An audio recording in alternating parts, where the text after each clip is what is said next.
You want to share like what triggered you or prompted you to go to therapy? Just going on break and crying. And I was just overwhelmed. Okay, I don't want to get like emotional, but like.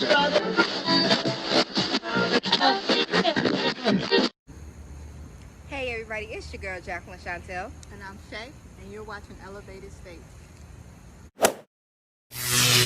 All right, so like Black people, I don't know why, like a lot of Black people through generations, we be taught that so many things are like so taboo, or no, you don't do that, you don't do that. Like therapy, a lot of times in Black culture or urban culture, it's always like, oh no, therapy, we don't do therapy. Yeah, like oh no. Where a lot of us is messed up. Yeah, right. You better pray about it. Like a lot of us need some additional professional help. God put therapists here, but for me, I went to therapy. Well, I didn't go to therapy, but me and her had a little session over the phone, a little Zoom meeting. I needed a little get together because I'd be ready. But she got me together over the phone. I always tell people, because a lot of people of color, we typically have been raised in church or some form of religion. I always tell people it's okay to have God and a therapist. God put these people here on the planet, created these things so people can help us get together mentally prepared. If you really think about it, Black people, I hate to go all the way back to racism and slavery, but 400 years, okay, people, this has been literally just trailed down to us, some form. You get what I'm saying? So we're going to need that to push through, to get us to a new place. So it's okay to attend therapy. I attend therapy. What about you? Have you ever had a therapy session? I've attended therapy face to face, as well as online, where she may be available through chat, and it's like, let me log in and chat her real quick. So for today's podcast topic, we are going to be talking about just therapy, like our experiences with therapy, encouraging you guys, to go to therapy, getting rid of some of the taboos about therapies or the stereotypes about therapy, because to my surprise, you were not in there laying on the couch and they were telling you laying on that long couch like this. That was not what it was. Tell me about yourself. That's not how it is. And they wasn't with a notepad saying, and now they about to tell you what's wrong with you and how you were never loved. Nah, like that is not what happened at all. And they're extremely unbiased. Yeah. I think that's one of the things that I found most refreshing about going to therapy, is because like you do have family members that you can kind of talk to about things or whatever, but because they're your family members and they know you personally, it's always some type of bias there. Whether they try to be or not, it could be that the bias is going to be positive. Well, maybe you don't need positive reinforcement right now or whatever, but because that love is there. The thing that I really found refreshing about going to therapy is this person don't know you, and they getting paid to do their job, so they really giving you like unbiased, sometimes constructive criticism, sometimes it's just, tips and stuff that you can do. Sometimes it's coaching. So I think that was a good takeaway from me for therapy. For me, it was pretty much the same thing, because, for me, growing up in church, you always be told, like, just pray about it. And I don't have nothing against that. I tell people, you can pray and go to therapy. You can even find therapists who have the same religion as you, so they can give you tips on, what chapters to maybe read and things of that nature, and then give you also tips on other things as well besides going straight to religion. So I always been like kind of told, like, just pray about it. And that's how you just get over it. No, it's so many other tips that is there. Like, as Black people, we go through so much, and to be told just to pray about it is like, I'm not saying it's bad, but I'm telling you, it's so much more to your problems. Right. There's so much more to it. Like, prayer does avail much, but still, so does a prescription. No, I'm just playing. I don't do the prescription stuff or whatever. Just give me some behavioral therapy. Yeah. Do you want to share like what triggered you or prompted you to go to therapy? Okay, yeah, I'll share. Okay.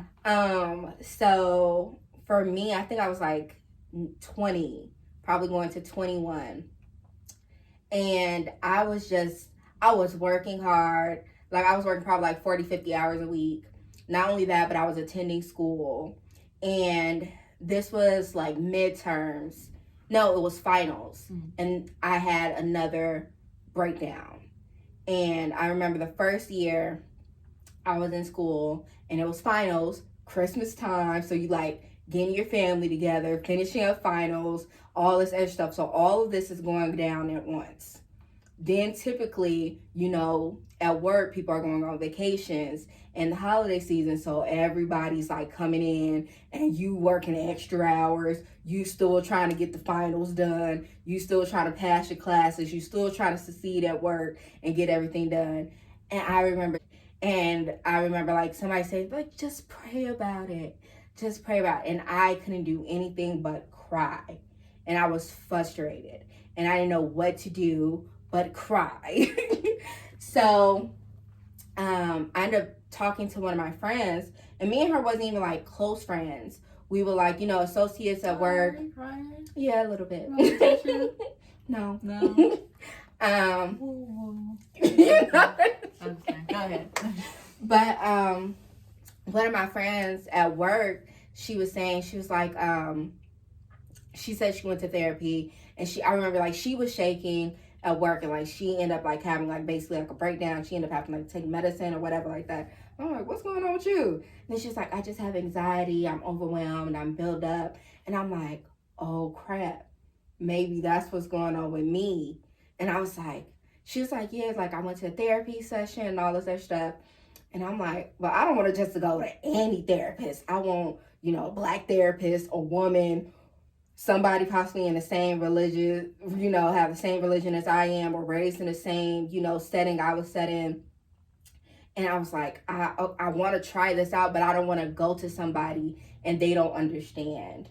Or I don't want to, excuse my white people, I'm sorry, I love y'all, but I don't want to go to a white person that's possibly explaining, you know, racial issues, and they may not be able to relate. Yeah, so I was like, oh my gosh, like, I just need to find somebody. So then I was looking on Facebook, and that's why I say God is a God with confirmation. But I was on Facebook, and somebody had posted a website, and it was like, this is where you can look up Black therapists or Black women therapists, and it gives you like a full breakdown. I literally typed in the area Black woman in the area. They gave me somebody in Chicago, and I went to her, and me and her been clicking ever since. And then also, if you go on like Psychology Today, I know it's always over Facebook. They're always like posting like little stuff, but they have a full website. Psychology Today, they also have a section for Black, I think they may call it African American, but you can go there and it gives you a full directory too. But yeah, like so you said that's been a few years. Yeah, you know, so that was like my first session. I was 20. Yeah, I was 20, and then I went, and then like I was explaining to her, like she was really chill, like y'all, like it was like talking to like an older like auntie who was close to your age but wasn't like, you know, too old for your mama, like what you know she about to tell your mama, but she like, you know, a cousin. So me and her was talking, and it was just so chill. But you know, usually I always tell people, like, depending on how much you've been going through and building up, when you get in there, she's like, okay, why you here? And you just do that breakdown cry. And she give you your tissue, and she be like, okay, all right, sis, let's get it together. What's up? Before you mess up your makeup. So me and her ended up talking, and then I find out that I do have anxiety. A mental health disorder characterized by feelings of worry, anxiety, or fear that are strong enough to interfere with one's daily activities. Examples of anxiety disorder include panic attacks, obsessive-compulsive disorder, and post-traumatic stress. A loved one or something, someone I truly care about, I usually don't say anything, and I kind of just let it slide, or I'm usually like really nice about it. I'm learning now to just be like, all right, so you with your clap back.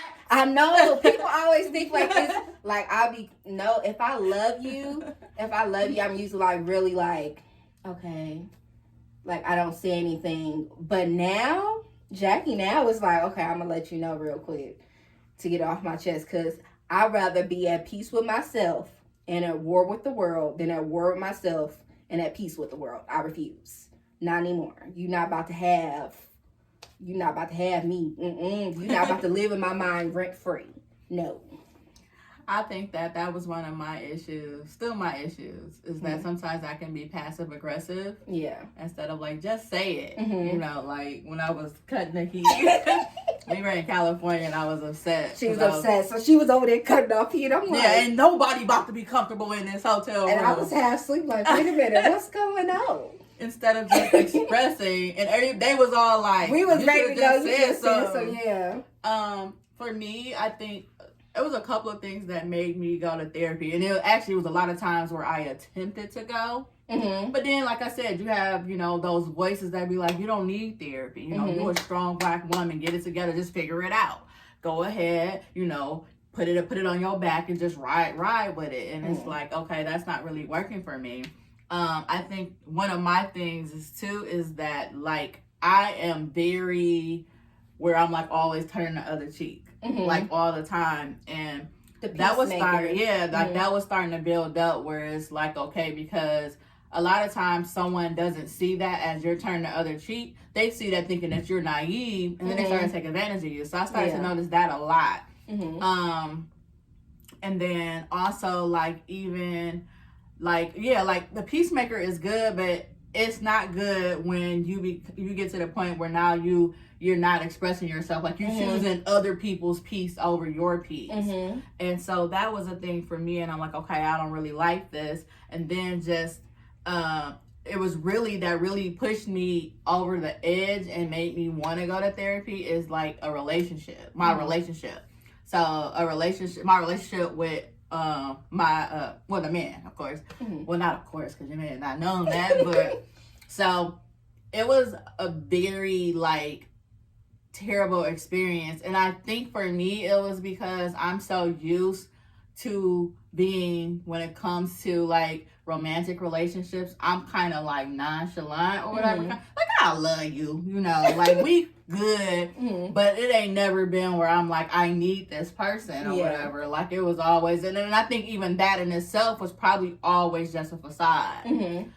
So when I got to the point where I met somebody and I felt like really hard and fell in love, and there was like a terrible relationship, and there was so much stuff that was going, and I found myself in a place where I couldn't control my emotions, where I'm always used to being someone who can control my emotions. Like a lot of people, they always be like, oh, just thinking that my life is perfect because I'm always like smiling and stuff like that. So it took me to a place where I couldn't control my emotions. I had let this person become so like mentally, they just invaded my whole space, mentally, physically, spiritually, where now we're going through this situation where this person is hurting me, not physically, but just like doing stuff, men, like y'all be like doing some bogus stuff.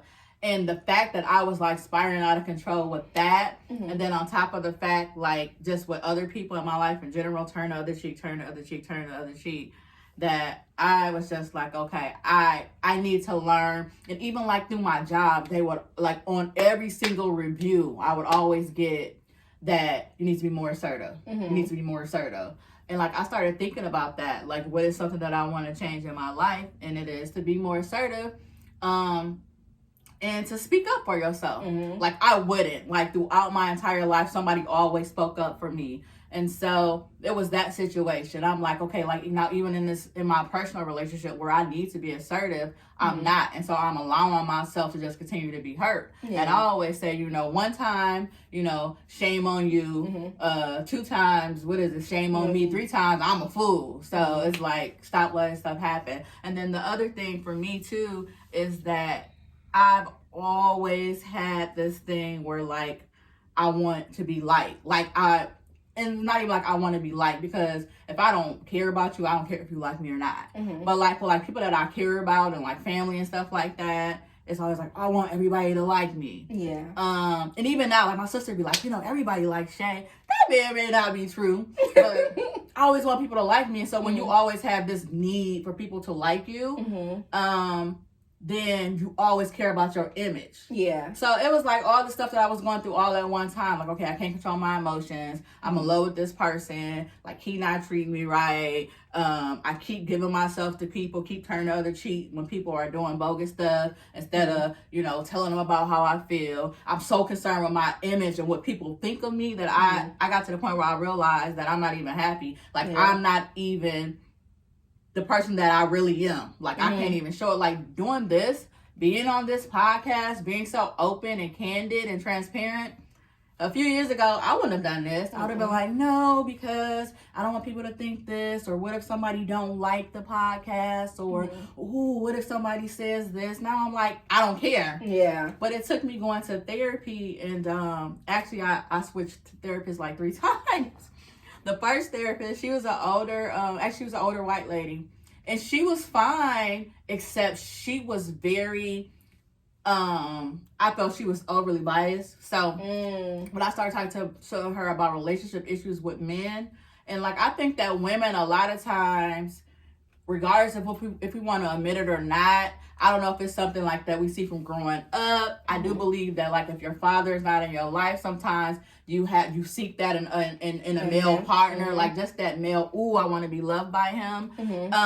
But I think a lot of times as women, it takes us a while to realize you do not need a man to make you happy. And also, nobody can make you happy. You make yourself happy. Make yourself happy. This particular therapist, I think she must have got hurt. I don't know if she went through a bad divorce. I don't know if at the time I was seeing her, she was going through a bad divorce, but she was just bashing men.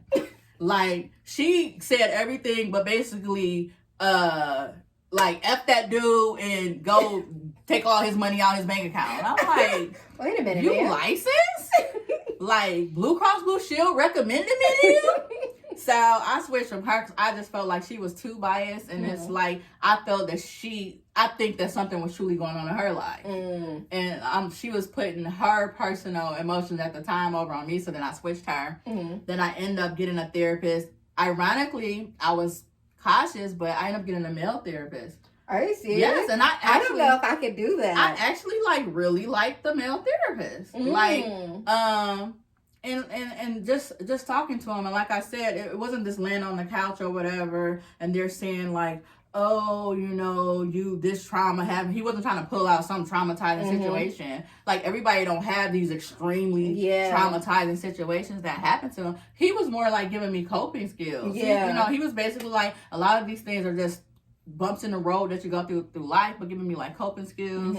He gave me a couple of books to read.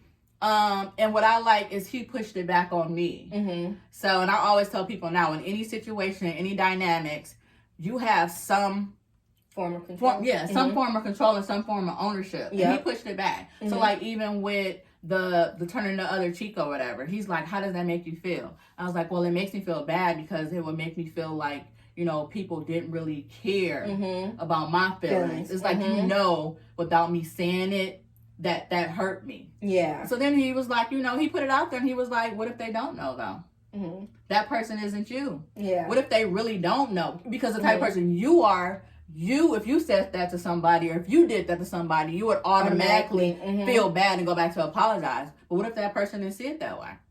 He's like, wouldn't it be better? What are you going to lose by just sharing how you feel? And I was like, you know what?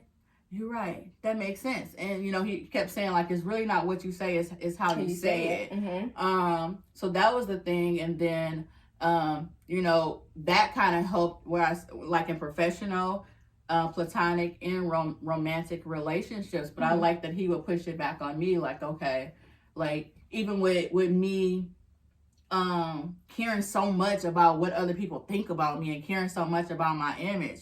He was just, like you said, how she was. He was just kind of like straight up. He's like, but why do you care? Yeah. He was like, if somebody came to you today and said, I do not like you, would that change your life at all? Like, he was like, the big picture, the grand scheme of things of your life, your day-to-day living. Would you become homeless? My lady always said, is that person writing you a check? Right. Because she know money's my little motive behind back there. She be like, is that why are you sit there and letting somebody cash a check in your mind?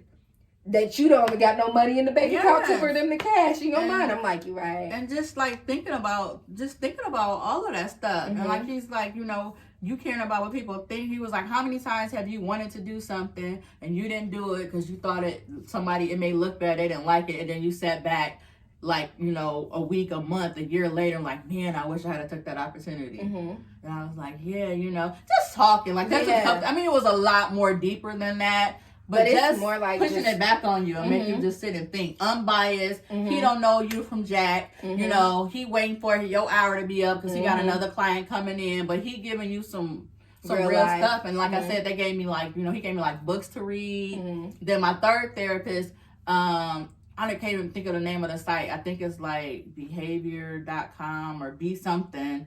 But she's like online. And what I liked about that is like kind of, especially like now, with Corona, you can like log in. You can see if she's available, if she's not available. Sometimes she's available by chat, and sometimes she is available via Zoom. But you can even send her an email. She'll email you back. Like we done had a lot of like this back and forth stuff or whatever. And she gives me words of encouragement. Yeah.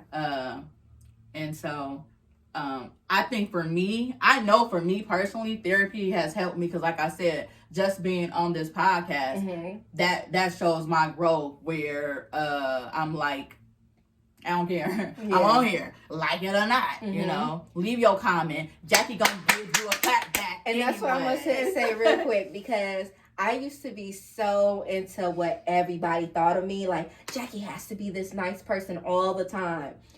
If you don't know me and you're not a loved one and you say something reckless to me, I'm at the point where I don't have a problem saying something reckless back. Because guess what? I probably would never meet you in my life. But beforehand, I used to be so concerned. Like, well, now this person's going to tell everybody that our podcast is horrible and she clapped back or whatever the case may be. Do it. I'm at the point where I have grown to understand that what happens is what happens. I have to be happy with myself. I have to love myself. I've learned to understand it. Even like with my quick therapy session last night, it was, you can't control what the next person do. You can only control how you respond. I say that all the time now. And like you can't control them. You only can control like how you respond and how you take it. So it's some people on this planet who will literally do things to see how you respond. And then they will use that against you. You have to learn that that's just how some people are. So you just have to literally brush it off and just be like, that's just how that person is. That ain't got nothing to do with me. Yep. They can be fighting their own demons. That's your own problem. That doesn't have anything to do with me. And like what I tell people now is that I still have, you know, the Captain Save complex. But I realize I cannot be everybody's savior. And that took me a long time too to realize that. You can't help someone who don't want to help themselves. And like I've been, for whatever reason, and I do not know why, you know, they always say that you're here for a purpose. God has a purpose for you. I always feel like my purpose is to like, not save people like I'm Jesus, but it's people always come in my life, people that have a lot of turmoil, I'll always end up connecting with these people some type of way. Then I find myself taking on their load and trying to help them or whatever. But what happens is sometimes they fighting so many demons that you take on. I'm taking on their demons. And it's like now I have to learn that's not my battle to fight. And another thing is, it's people, because this is something that we was talking about last night. What happens is, like, you're taking on that person's problems. But while you're taking on their problems, you're emptying your cup into them. And now you have nothing. Who's going to pour back into you? So it's like, you have to take your time and be like, okay, this is taking too much energy from me. It's okay for me to remove myself. That person's probably going through turmoil, going through problems, but I have to learn to remove myself so I don't end up in the same situation. I can't help somebody if I'm drowning too. Exactly. I can't climb a ladder with one hand. I have to learn to remove myself from situations. I have to learn that I can love people from a distance. I have to learn that that person's going through things, But me helping that person, I only can help them to an extent. But if I sit there and put my all into that person and helping them, I'm going to end up in the same situation they in. Mm-hmm. So I have to learn to remove myself. That's just something like, and this is a constant battle. It's something it's daily. It's daily. Like, I saw Lauryn Hill, this like, you know, I think 1995, she was 25 years old, and it's probably one of my favorite things that I always go back to. And she always talks about the learning and mastering stages. It's like timetables, like, you know, in class you have to learn it over and over and over again. So if somebody asks you what's 3 times 7, you're gonna be like 21. Mm-hmm. So you're gonna have to go through multiple things, and you're gonna have to learn it multiple times for you to get to that mastering stage. So I'm trying to master how to remove myself from people that I love, just so I don't end up drowning with them, or I don't end up taking on their demons, and now I'm you know, in this horrible, you know, mood, or just upset and like going through this whole thing. I just remove myself before I get to that point. And learn to like put yourself first. Putting yourself first is not being selfish. Mm-hmm. And for a while that I battled with that. Like, is it being selfish? And I had told someone, and I'm like, I love you. And I love you so much that I want to see you do better. Mm-hmm. But I love myself more. So while you're trying to figure it out and get it together, you're steady hurting me. So I don't want to continue to get hurt, because at this point, like you said, I'm drowning trying to keep you afloat. But who's keeping me afloat? Jack. Yeah. So it's like it's not. I learned that like therapy is great. I learned it's not unselfish to love yourself, and I give people that advice all the time now. When someone's like, you know, what is a life lesson, a life tip? Never lose yourself and always love yourself. Like, we'll get wrapped up in like, oh, I'm a wife, oh, I'm a mom, oh, I'm a student, oh, I'm a daughter, or oh, I'm a sister, you know, oh, I'm an auntie, whatever. All these different titles that are placed on us, and sometimes we forget. No, I'm just me. And you and that's like, I have those titles, but I'm Jackie first. Exactly. Like, I'm Jacqueline first. Like, that's what comes first. Those titles are next. And I always tell people, please, if you love me, do not let me lose myself within any of my titles. If you love me, correct me as soon as you see me losing myself in any of those titles. Correct me. And if a person really loves you and really care about you, they're not going to feel that you're being selfish. They're going to recognize that they are bringing you down. And hopefully that's enough for them to want to pick themselves up. But it's some people who don't realize that. So you, unfortunately, you gotta know, you know, when to hold them and when to fold them. Like, hold them and fold. Misery does love company, and like, you know, and it's okay. Like, don't let someone talk you out of going to therapy. Don't let someone say, like, just deal with it. I think a lot of times, about it. Don't let that happen. I think a lot of times, still pray about it. Yeah, I'm not but saying like you that. Said earlier, it's okay to have a God and a therapist. Yeah, it's not like you said, you know. One of my first tips that my therapist gave me, because I was like, oh, I can't go to sleep sometimes because like I'm so anxious, like I'm overthinking and things like that. She was like, okay, first thing we're gonna do. She was like, she gave me these note cards, and she was like, write some of your favorite scriptures on these note cards, and I want you to post them where you usually like will wake up. So like if I was waking up, I usually look off to the side, so I would post one. And I would read it, and it would like bring me calmness, you know, it'll calm me down. So whatever helps with you, you know, so have God and the therapist is okay. And another good tip too that was shared with me is like when you're feeling like any type of emotion, whether it's upset or whatever like that, is that to write it down. Write it down, then close up your journal. I got like a journal full of stuff or whatever. I haven't wrote it in a while. Write it down and then close it up. If you can go back and look at that and you still feel as emotionally connected to whatever it is that you wrote down, then you need to act on that. That was something they gave me to teach me how to be assertive.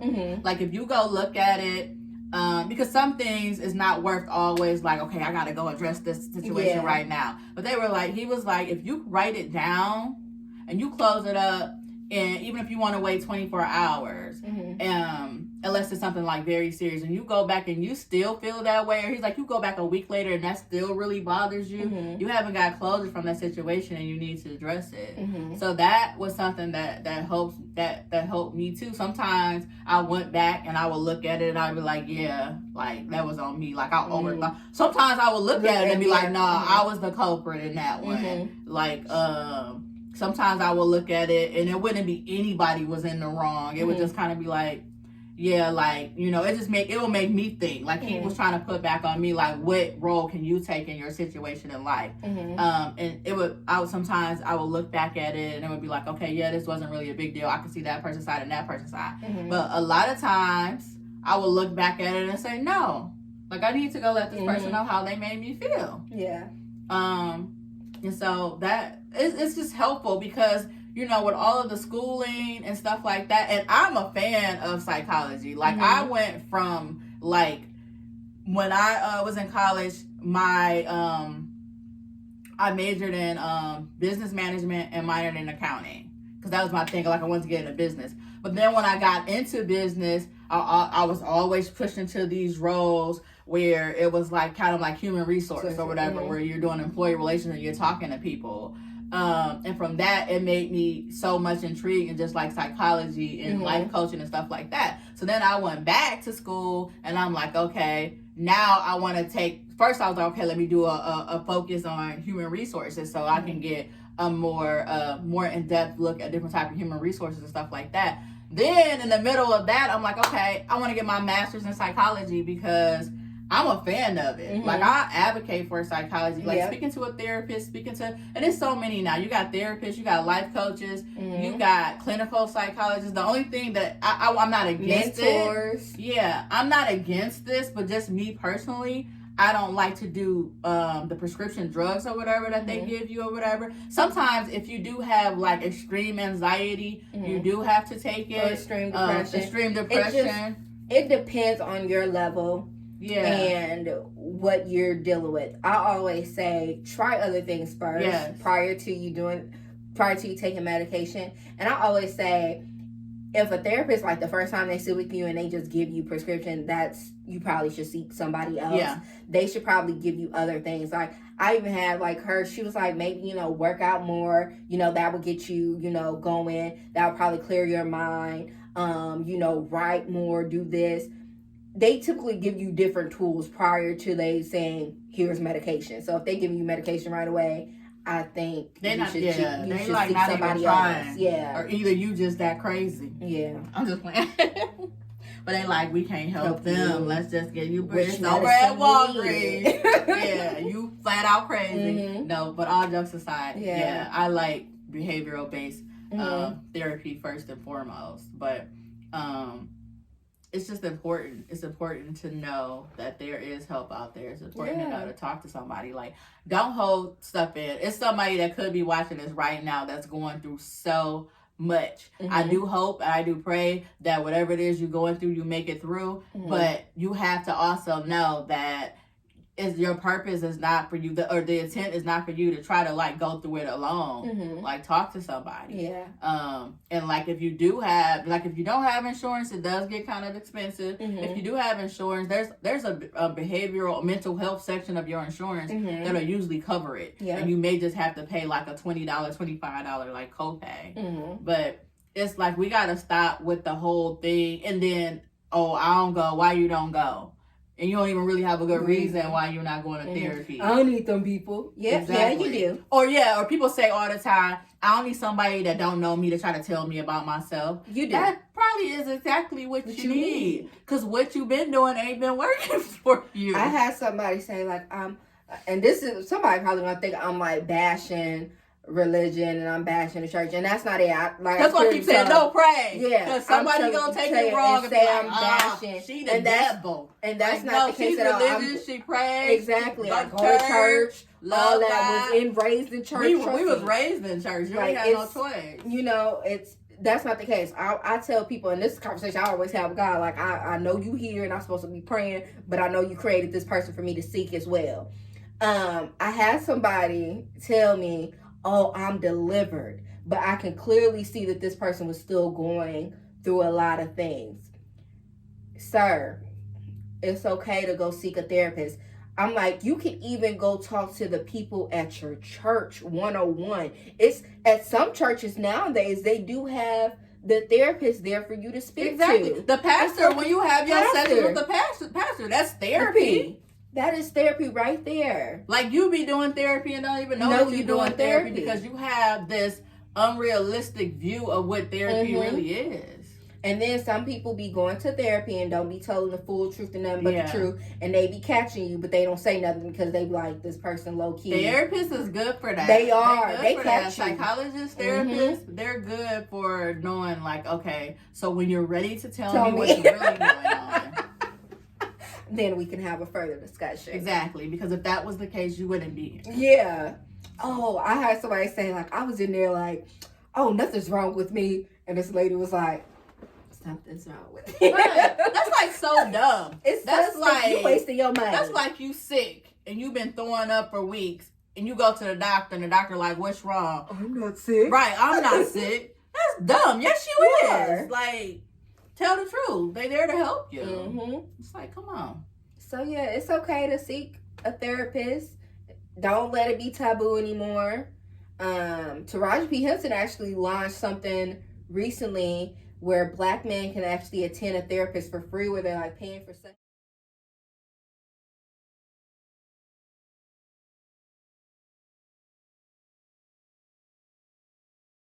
Or something like that. That's a good segue about to Black men. Yeah, like I know a lot of Black men typically don't go to therapy, but which they're trying to get Black men into it now. Like, we're trying to.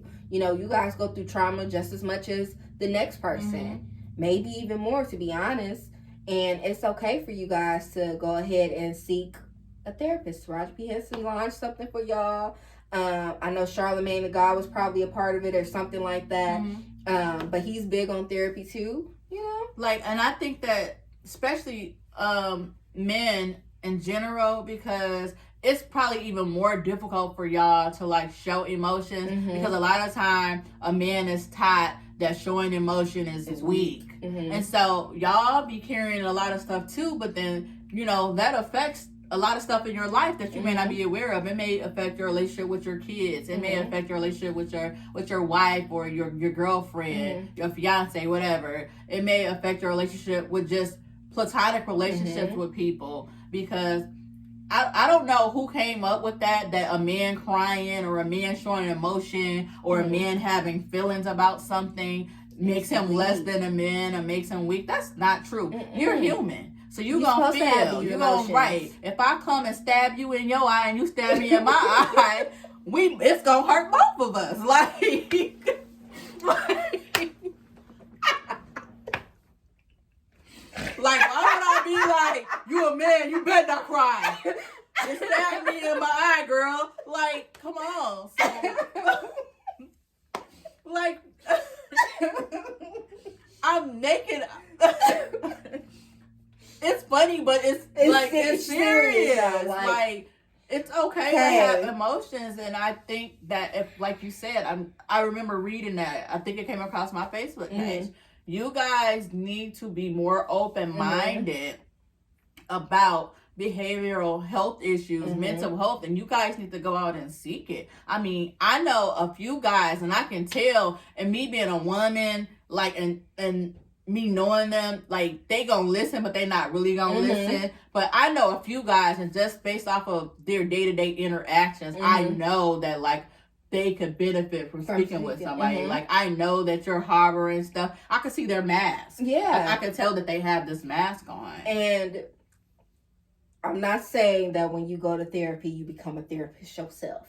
But when you go to therapy, you can tend to, like, now spot people who need it. Yeah. Like, you're like, oh, that's your problem. Yeah.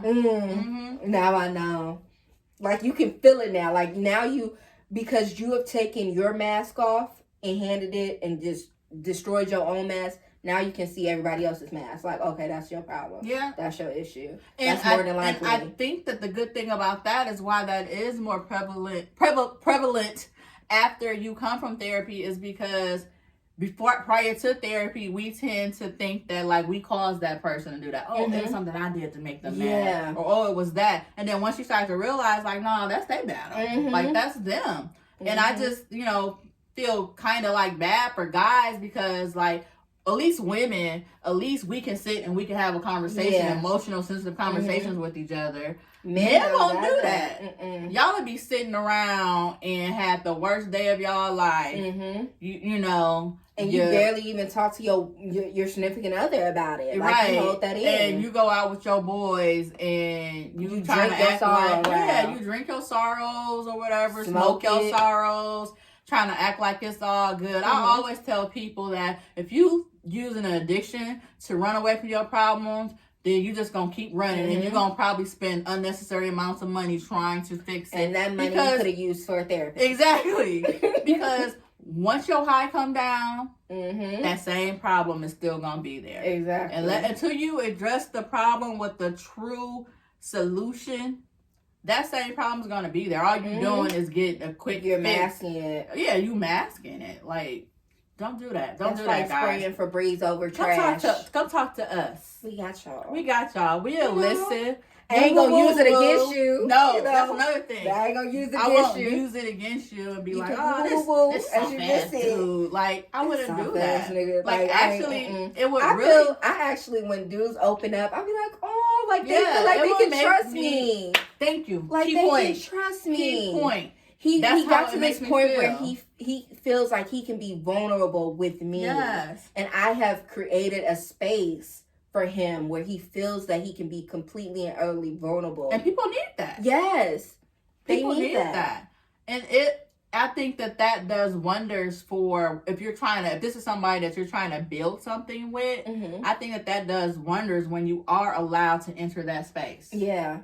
And it becomes like this more, I don't know, like mental connection as well. Because it's like a spiritual. Yeah, because it takes guys, but I'm telling you, you guys, you be carrying the weight of the world, and you don't mention like if you was raised in a horrible hood area, PTSD from shooting and all this. It's so much stuff. PTSD is very, very popular. Very popular, very serious. It's something that I tell people like you don't even realize it's certain things that you've been carrying since you was a child, and something as simple as a piece of paper could like jump you. Like something as a noise dropping could make you start thinking about like, why do I remember this noise? Oh, when I was a kid, this is what happened. Stuff like that. That's PTSD, y'all. Go seek help for that. It's there, like, and it's okay. And honestly, who business is it? You don't even gotta tell nobody if that's what you worry about. Because I sure did take that drive by myself to the city and went to go visit by myself, and nobody knew for like 2 years. Yeah, like you don't gotta tell anybody if you're not ready to share it. It's not for you. It's not for them to know. It's for you to seek the help that you need. Yeah. I'm just saying, when you can get to the point where you know what your issues are and you have solutions for those issues, and you get to the point where you're happy with yourself. When you're happy with yourself, you always gonna have good days, bad days. That's just life. It's normal. But when you're happy with yourself, none of that stuff is even really like a big deal. Because just I'm all the time I'm happy. Like this is my thing. And you find happy with yourself. When you're happy with yourself, can't nobody take that happiness away from you. People can make you mad. They can give you a temporarily what you did make me feel sad or make me mad or whatever. But they cannot take your happiness away from you. You got to be able to find it. So, because usually like now, somebody make me mad, it probably gonna take me a whole day, not even a whole day, depending on what the issue was. You still passive aggressive though. I have my moments, yeah, with family and loved ones. Oh, you did say that, but like family. If it's somebody else, I'm like, okay, now I'm about to let you know what it is. But if it's family, I typically like, okay. So that's something I'm learning. Like I said, it's my learning and mastering stage.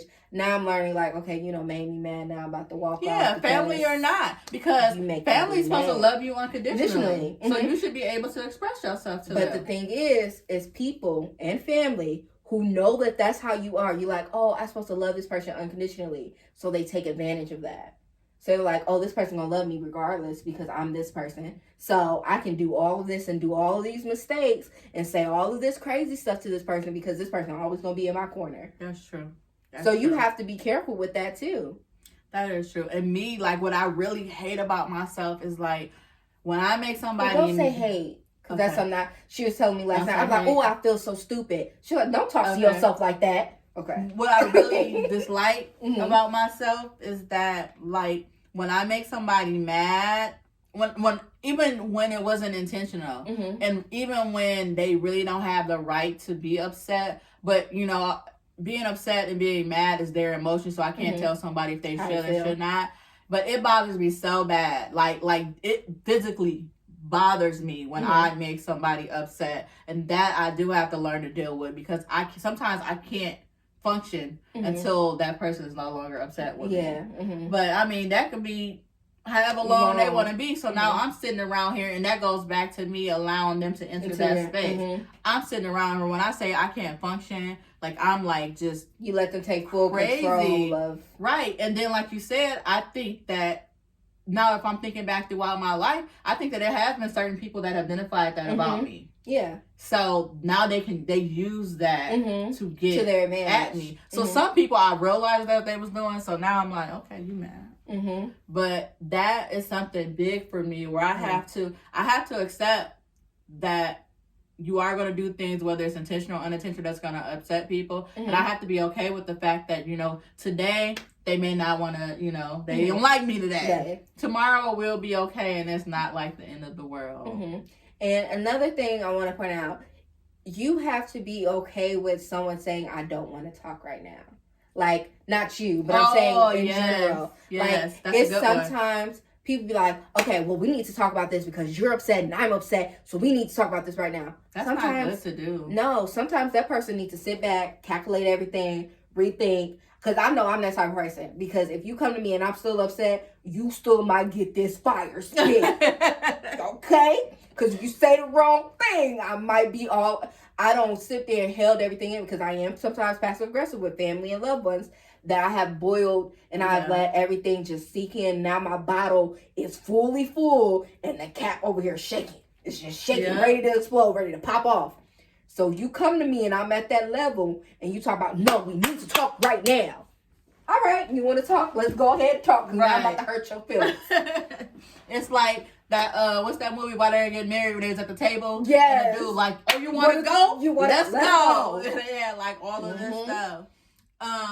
The last thing that I did want to ask you, because one of the things that is a little bit truthful is that, well, I feel, and this is one of the things that's kind of like the stereotypical therapist thing, is that they can usually connect something from your childhood to your adulthood. Yeah.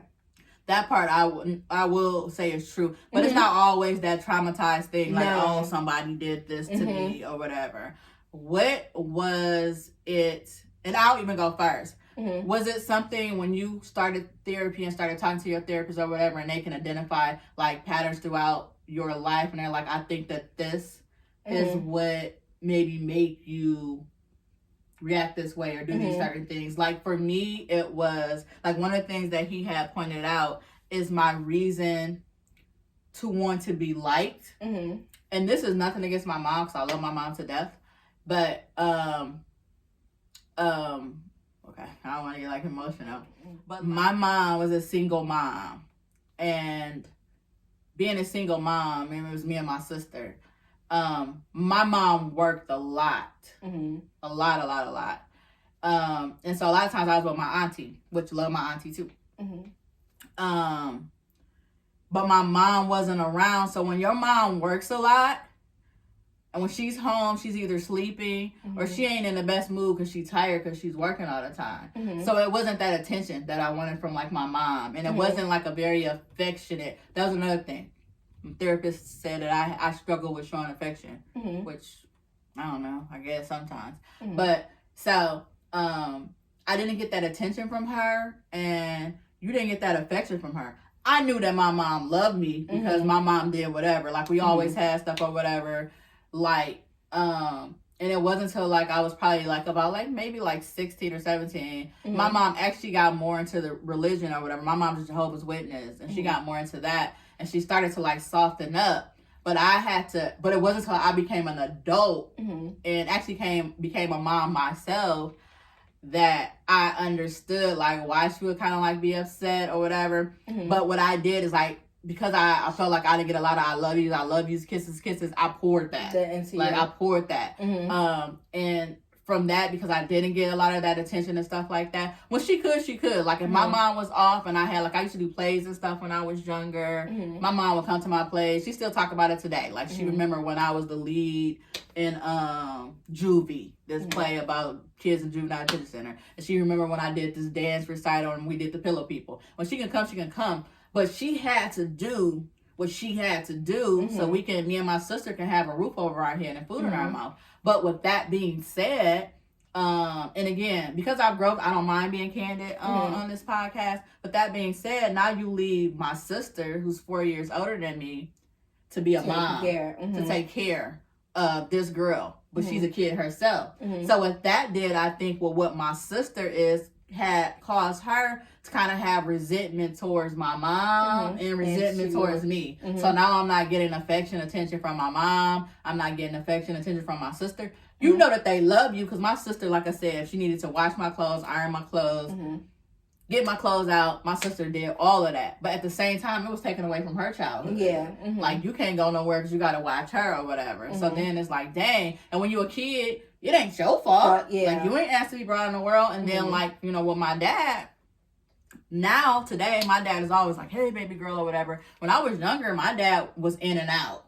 So now you have this other parent that ain't really there. So the people that you want to get that attention and that love and that support from, you're not getting it. But then to add to another layer of that, so like around that time when I was coming up, out of my group of cousins in my immediate age group, I was the youngest. So then everybody had already done stuff.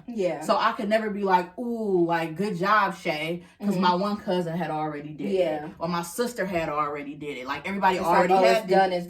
Right. Everybody had already had these talents. So when I did it, it wasn't nothing new. It wasn't nothing special. So I was always trying to be like, okay, what can I do to make me special? What can I do to make me like or whatever? And I spent a lot of times like with my cousin, who she was the only child. So then at that time, we kind of like would connect or whatever, because when you're an only child, you don't got people around you anyways, because you're an only child. But that was something that when I thought back and he was saying, I was like, I have always been like that. Because I've always been like, hey, I'm here. Somebody say, ooh, look at me. And I've always wanted that, because I felt like I didn't get that. So then as an adult, I kept doing it. Like, ooh, if I do this, they'll like me. Ooh, and it's like, stop. Like, it got to the point when once I realized that, and it's like, and understood why people may or may not show this or shown that, or just realize that I'm happy whether somebody has been my cheerleader or not, which, by the way, I have a very, very good support system as a family. But when I was younger, it wasn't always there. But when I, realized, when you're a kid, you think that everything is on purpose and everything is your fault. It's like something that I'm doing. But no, it's pretty much, no, like, they still got so much other stuff, life going on or whatever. So that was something big for me. And I think once I really realized that, and they always say, find your trigger. Once I found my trigger, now I am kind of like, I don't care. I don't care what you think. I don't care. And it's so funny because a lot of people thought that I've always been like that. I've never been like that. Like, but now I am. I'm like, I don't care. This is what I want to do. This is how I want to live my life. This is where I want to go. This is who I want to be. And it's been some people that I've had to have those conversations with. Like I say all the time, the old Shay is gone. I'm not that person anymore. Gone. That's how we saying. Oh yeah. So everybody's like, oh, Jack. I remember you said that. You was like, I'm tired of everybody looking at me like I'm little Jack. But for me, my thing is, I was the baby. So being the baby girl until my little brother came along, but that's like, later down the line. You said that like, and he messed everything up. Stop being a baby. But ever since I was little, I was always like, she's the quiet, sweet one. So because I was always told that I was quiet and I was the sweet one and I was the nice one, I felt like I had to keep that image up. my entire life. So even when people would make me mad, I stayed quiet. Even when people would upset me, I stayed quiet. Because you were trying to live up to the expectations that they Jackie's had set. always the quiet, sweet one. So I always felt like I had to live up to that expectation. So even if it was something where my feelings are hurt, I need to be quiet. Because if I sit there and say something, now I'm not sweet. Now I'm not the quiet, sweet one. Now I'm the mean one out of the group. So I had to kind of obtain that, okay, I need to make sure I'm quiet all the time. And then being the youngest girl, not saying my sisters are bad, because they're great. But it was times where I may have got picked on by my sisters because I was the baby. So they saw me getting spoiled a little bit more. So I got picked on a little bit by my siblings. It's nothing, it's normal sibling things, so that kind of carried with me. So with my siblings, I was doing this thing where I will do everything possible to make sure that they love me regardless.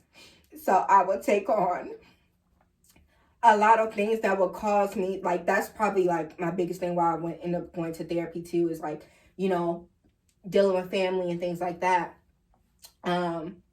But because I felt like the love wasn't present for my siblings, because I was kind of like bullied a little bit. It wasn't like, I don't want people to think like it was so hardcore, because it's what it wasn't. It was like normal sibling, bullying. But because I felt that as a child, when I became an adult, I felt like I have to do everything in my power to make sure that I'm showing them love, because I'm not the type of person to, if somebody's mean to me, I'm not going to be mean to them. I've never been that type of person. Yeah. Like, if you're mean to me, I'm more than likely going to be nicer to you to get you to realize that your behavior is not necessary. So being that way, and being that way with my siblings, it typically, as I got older, that's why I'm kind of deal with like people as I grew. It's like, if somebody was mean to me, I just would like be quiet. I wouldn't say anything till I got to the point of like, I would explode. And then now I'm the bad guy. Which is something that I would do. Is like, I would get to that point where I'd be like, okay, now I'm like completely at my max, and now I'm exploding, and now I look like the crazy person. Jackie's always quiet and she's sweet. Why did she just turn out like that? Because I allowed it to build up. Now I'm like, going crazy because I'm at the point where I'm like irritated and frustrated, and I don't know what to do with this emotion that I've been hiding for so long. So then I explode. So that's probably my thing. It's like, I was the youngest, so I got a little bit more attention than my siblings. So they may have took that as like, a bad thing, and they might have like showed out in a way and being mean towards me. But yeah, like, they got better as they got older. I think they realized like, that's my issue. But yeah. I remember my sister used to say that. She used to say that because I was the baby, that she felt like I got away with a lot more than her. And like, one time I remember, but this was when she was younger. She was like a teenager, and she told me that she didn't like me. No, that's not what she said. I remember when I turned 18, so now I'm an adult and she's an adult. And she said, when you was younger, I didn't like you. I like you now. And that like, and my sister said that to me. That like really hurt my feelings. But it wasn't even because that she didn't like, she used to be mean though. It wasn't because she didn't like me. It's like I said, when you young and you have all of this stuff on there, you have all of this stuff placed on you at a young age. It's like, basically, I tell people that I'm like, my sister, I mean, shout out to my mom, but I feel like my sister raised me. And that, like you said, so now when you've growing up, same thing pretty much. When you're growing up feeling like people that you love don't like you, now you trying to compensate. Your hardest to trying to compensate for it. And so you like I really want, like, it's been times where I done like done stuff like that, honestly, like I done stuff that have financially set me back. because I wanted to show like, oh, if I do this or whatever, they'll be like, oh my God, we love her. Like, you want that love and you want that validation. I just always felt like I was in the shadows. Like, I felt like the only thing that I was giving compliment on, it would be something like, oh, but you cute though. Yeah. What the hell? Like, I'm also, like, I've had people, family, that have said, like, oh, I didn't even know. True story. I had a family member, we were sitting, this was a lot of this stuff was years ago. A lot of this stuff, as we grow older, we like, you know, we all like grown. But I remember one time a few years ago, I was with some family and we were talking about something. And they was like, oh, you got a lot of business sense. You smart. And the way that they said it, it was like, oh, we didn't even know that you were smart. Because all it would be like is, oh, you cute. So that's all you felt like that was all. That was the only thing. Like, oh, you just cute. Like, it wasn't no other like talents. Like you always have people that have the talents or whatever. Like, and like I said, because everybody was already doing the stuff before me, it wasn't new when I did it. Everybody already graduated. Everybody already, you know, got, you know, the good job. Everybody already went to college. Everybody already this. So, oh, okay, you did it too. Like. Yeah, we've seen it before. Like, it's nothing new. So it's just always like, I just always felt like in the shadows. And I think that's what actually that man even made me nonchalant. Yeah, because it's like, well, I don't feel like nobody cares, so I'm gonna do whatever. So, but that is one thing that I will say about therapists, and a lot of people may think it's cliche or you know, stereotypical, but it probably is something that's always been there, and it could be from your childhood that has manifested itself into an adult-like behavior, but it don't be that traumatic stuff that they be trying to make it. They ain't gonna come and tell you, you know, that somebody used to try to kill you. It's not. It'll be something small like that. I just said, like, your siblings bullying you. Most of the time, you be like, oh, everybody got bullied by their siblings. You the youngest, you definitely got bullied by your siblings. But people take it differently. You know, like, I took it as like, okay, like, my siblings bullied me. Now I have to do everything in my power to make sure that they love me as an adult.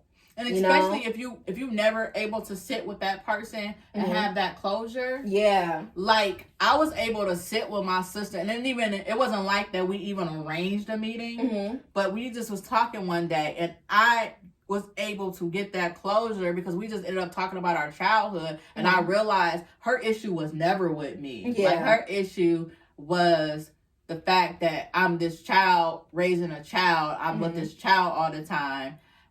So that, like, harbored, like, some resentment amongst, like, a couple of other things that was, like, going on. And then again, when she felt like I got away with everything. I think by the time you the last child and your mama working all the time, it ain't that you getting away. She too tired. She too tired. She ain't got the energy for it. I'm out. She too tired. Because I know my little brother be doing stuff. I'm like, no, if I would have did it. Yeah, you're tired. She tired. She tired. So you can't even. But because I got that closure from my sister, like, me and my sister have a really good relationship. But like I said, this has been some years ago since we had that conversation. It was like literally like probably like close around when I had just turned 18 and that she had said that or whatever. But I also, that was around the time where she got to see, or it may have been after I had my son, and she got to see me as a mom. So it was around that time when she started to see me for me, and not see me as this girl she had to raise, I think, too. Yeah. So, because there'd be times where, like, she could, like, little stuff that you wouldn't think bother people. Like, she wanted to go out with her friends, and my mom, like, you gotta take Shay with you. So, like, you know, especially when you're, like, a teenager. I'm a teenager. I got to take my little sister with me. It's like, you know, you be like, that's not my kid. Yeah. So. Well, I got to bring that person along. Yeah. But.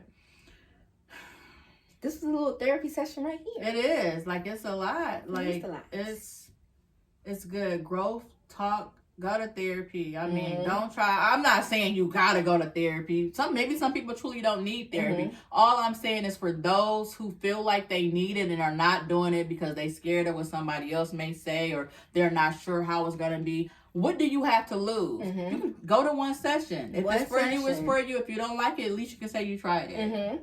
And that's really all it is give it an attempt. Try it out. see if it works for you. You know, it worked for me. Me too. Like, I'm like, so, like, I'm more Self-guarded. assertive. I'm more happier. What? And I'm gonna let you know. And I'm like, this I'm gonna is clap me. back in them comments. And I'm like, this is me. Yeah. Like it, love it. This is me, and this is who I am. And I love myself. I love that I'm at this place in my life now. And I was just saying that last night. Like, I'm so happy. I'm at a place where I'm learning to walk away. Like, I don't feel like I need to show so much to prove a point to somebody. Like, I don't have to do that to anymore. Like, I'm learning to, like, walk away and learning that my happiness is very important, you know? And learning that you have to be able to accept the apology that you're never going to get. Yes, that part. Like, so it's just like, once you learn that, you like, oh, okay, I'm this person, never going to apologize. There's no reason for me to even have this further conversation. If I have this further conversation with you, 9 times out of 10, it's going to bring me down. So I'm not even about to converse with you. And learning that some people, they just don't get it. They don't. Because that's not how their mind works. Yeah, so you're literally going to be talking to a brick wall. Like, legit. So there's no reason. So you're wasting your time and your energy, and you're literally pouring into a cup that's not going to receive it. Like, yeah. So, you know, therapy teaches you a lot, you know, because prior to therapy, I probably would never thought that some of my issues probably led back to childhood, or that, you know, some of my issues are what they were, you know. It helps. Where some of your issues develop throughout life because they were coping methods. Yep. And you're like, oh. So really, that was my mask. Yeah. I was using that to cope with it instead of dealing with it. But that's all, folks. As always, thank you guys for watching. This was a long one. Yeah, it was. But it's like you said, it's therapeutic. For me, doing these podcasts is therapeutic to share. So, you know, you guys, you know, if you're watching on YouTube, make sure you like, comment, subscribe. Share. If you we care. Post little snippets on Facebook and Instagram. Go follow us on those. If you're watching or listening through the podcast, you know, we're Spotify, Apple Podcasts, Google Podcasts, Overcast. We on everything. Every cast, like everything. Any podcast or whatever. Even on there, I think on Spotify, you can hit the bell or whatever, so you can get updated notifications or something like that, or favorite us or something, where every time a new show come out. Shout out, we got people listening to us now. Germany, Russia, Singapore. So, I mean, we trying or whatever. And when it's something that you love, it's fun. Yeah. So you don't even like, I get it, we supposed to be like looking at the numbers, but at the same time, I be like, I still like what I do, even if the number's not all the way up there. But y'all get it. So, thank you.